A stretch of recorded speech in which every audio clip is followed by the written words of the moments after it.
team that have not lost to you? I'm extremely proud of our team. It was a complete team game. It was a complete team win, and that's one of the best teams in the NFL right now. And they showed it.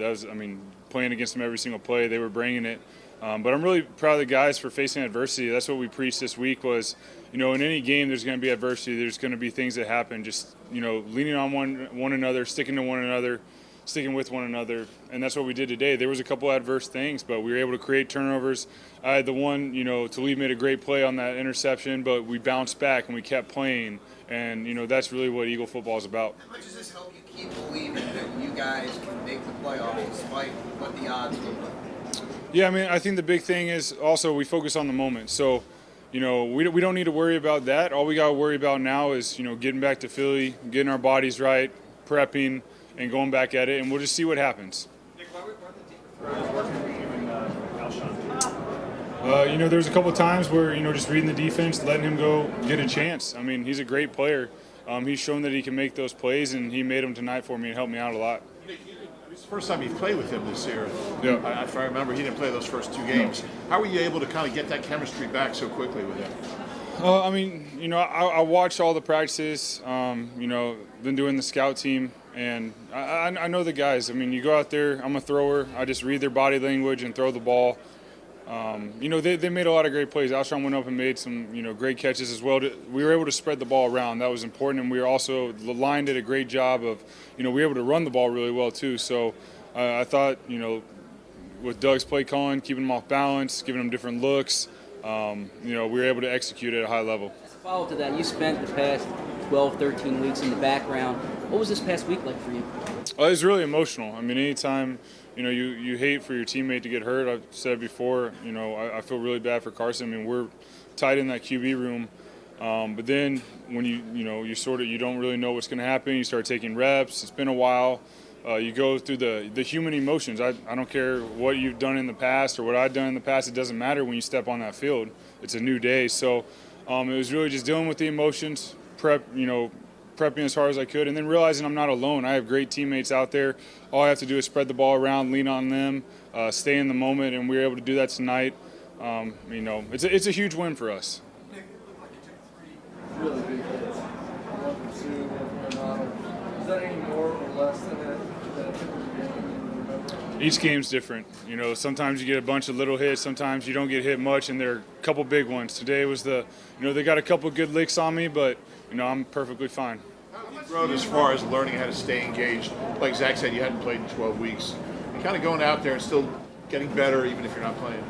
Yeah, my role has been different the last 12 weeks, with the scout team and then just helping guys in the locker room or whatever it may be. Watching practice, obviously you're in all the installs, the offense just in case something happens. And then, when I'm called upon, just going out there, and you got to trust my, read and react. I have to trust my instincts. And like I said, I lean on my teammates and realize I'm not out there alone. So it's all those things. There's a lot going on in the head, but I was able to simplify it, and that's the key is, when things are going on in your head and there's a lot, you tend not to play that well. The thing was simplify what's going on in my head and just play fast. Is there an eeriness at all to the fact that you took over the same field that you took over last season? I know that's going to be the story, but no, it's a new year, it's a new team, different situation. At the end of the day, I always talk about staying in the moment. Tomorrow will take care of itself, and we're going to enjoy this. This was a great team win. Just seeing the excitement in the locker room, it's been a crazy year, and we're going to keep fighting. We're going to keep working. We're going to keep growing. Do you have a special feeling about this place, Coliseum? Do you have a special feeling about the Coliseum, what happened in college? Have you ever lost here? I lost my senior year. We came back we were down by quite a bit. Unfortunately, we lost, but my sophomore year, we were able to upset USC here, so that was a good memory. How much do you thrive being the guy that saves the day like you did today? How do you thrive? What do you thrive? I don't really thrive on it. It's just sort of the way things have fallen. Once again, it's not about me. I have great teammates, great organization, great coaches, and we were able to rally together. That's the thing that I love about being an Eagle is, we lean on each other adversity does hit, what are you going to do? You see teams when adversity hits start turning on each other. There's a couple moments in this game that were pretty big, and there was never any turning on each other. It was, hey, we got you. Hey, offense, hey, we got you, D. Like, that's what it's about. So I don't thrive. I just, enjoy being a part of this team. This is our first. On the 50-yard pass to Alshon, what were you kind of seeing on that play? Have you ever seen a play like that where you had two guys behind their defense? I'm pretty sure I was seeing Ndamukong Suh, and then just hoping that Alshon was where he was going to be. So I had a quick reaction. I was able to see the safety sort of void and just let it rip. It was hard to see much. I just let Alshon go make a play. That was the key. Within the What were your emotions. conversations like with the Cardinals this week, especially once you kind of knew that you were going to be starting? I think the big thing is we've been together the last, couple years, just being there for one another, going through the game plan together. Obviously, this is unfortunate for him, but I also know that, he's going to bounce back, and whenever that may be, and, he's going to be better for it. That's just how he handles his business, and that's something I respect about him. Within the emotion of the past week, did you consider the big picture part of this and what this could mean for your future at all? No. That part does creep in. I do say there is a human side, but no.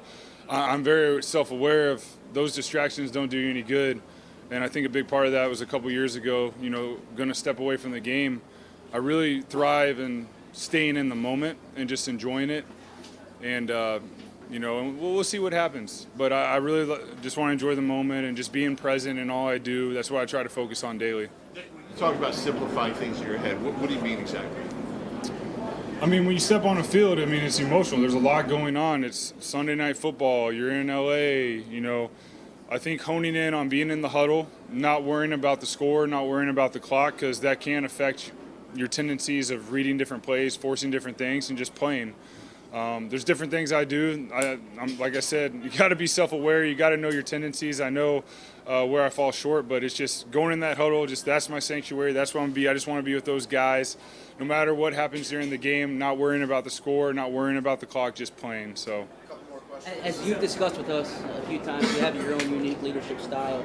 How did you kind of put your stamp on the team this week? What did you do to get them to rally around you?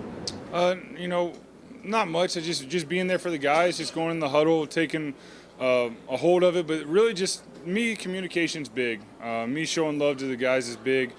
The way you win games in the fourth quarter, in my opinion, is you love one another. You work, you care for one another. It's hard to win. It's hard to win in the NFL. I always say, especially against a team like this. So, what you see there, and that's why we don't turn on each other, is those relationships. So, I just step in the huddle on me. I'm not going to try to be. I'm not a big rah-rah guy. I just want to be who I am, and just makes it easy. We'll take one more, and then we're going to get out. Zach Ertz was saying that you were reaching that stay in the moment kind of all week. How much better are you personally at that with the experiences of the last couple of years than maybe you were 3, 4, 5 years ago? I think in every life experience you learn something, and through the last couple of years, absolutely, I've learned that being present, being in the moment, is important, because I think today, there's so many distractions. Phones, all the Instagram, Twitter, everything. You get distracted. You get the lights, everything, even this. But just being in the moment and being present, there's something that's really special about that if you can do it. And then, being a husband and a father, being present at home, that makes my days, even better, is when I can go home and just be present and just block out football when I get there. And, then I'm actually a better football player because of that. So.